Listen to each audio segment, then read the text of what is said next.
Hey everybody, Isabel Spradlin again of HealMyBelly.com, also known as AbdominalAdhesionTreatment.com. And this is the second part of what we're talking about with healing crisis. So the first video about this kind of covered the overall trajectory of what happens when your body starts into this change process with healing, which can seem not like healing. It can seem like things are kind of not working out the way you wanted them to. And it's so important to remember that, as I said in that first video, you're really looking for that upward trajectory over time, even though there are dips in it. But there is this sort of second piece of healing crisis that in a way is a lot less fun than that. And that is that sometimes, in fact often, when you're creating these profound changes in your body and in your health, and there are changes that are indeed, especially in the long term, for the better, your body doesn't always process that immediately as being for the better, because we establish patterns in our body, in our physical tissues, in the central nervous system. The entire brain is built on patterns. And if you've been in your pattern of dysfunction or discomfort or pain or all of that different kind of stuff for a while, that's what everything is used to. And as you break that pattern, it can be kind of terrifying, actually, and really uncomfortable. And this is sort of the heart, the crux of healing crisis, is that it does feel like a crisis. It feels sometimes like your whole body is breaking down in these weird ways that you've never experienced before. I've seen everything from like intense allergic reactions as you're releasing tissues or other different adhesions or scar tissue or whatever it may be.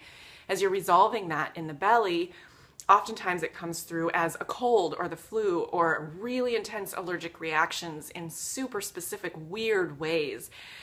Sometimes it comes through as a pain flare. Sometimes it comes through as aches and pains in your body that seem completely unrelated, that you've never had before. And you're thinking, oh my gosh, I thought I was doing something good for myself. Why am I suddenly feeling like crud, like what is going on?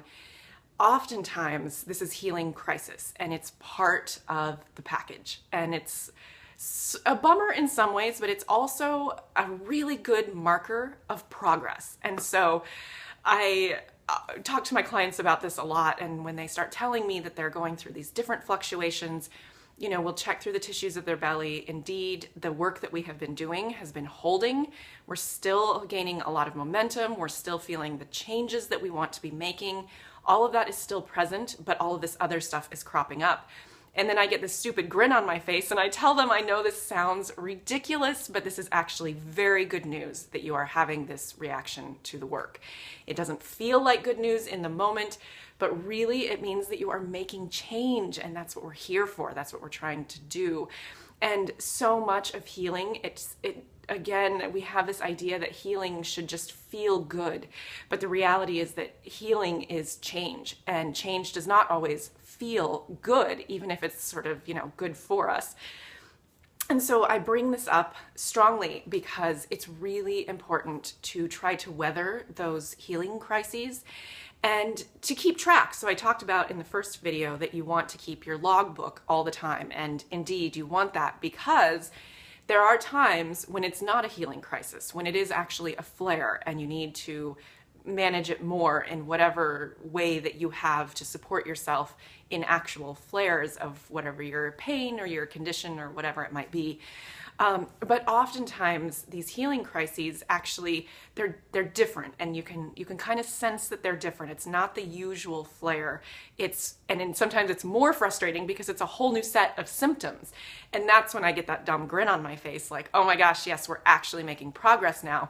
These new symptoms, like we'll track them, we'll pay attention to them, we'll deal with them as we need to, but oftentimes just sticking with the process of the change will resolve those symptoms on its own. It's just your body, your mind, your central nervous system, everything. It's trying to adjust, and that adjustment period is often kind of wild. And so the reason that I wanted to take these two videos to talk about this is to hopefully give you some of that inner sense of, oh, this is happening and I'm gonna make it through. I just kind of have to weather the storm. And that's really what it is. It's sort of a storm of reaction in your body.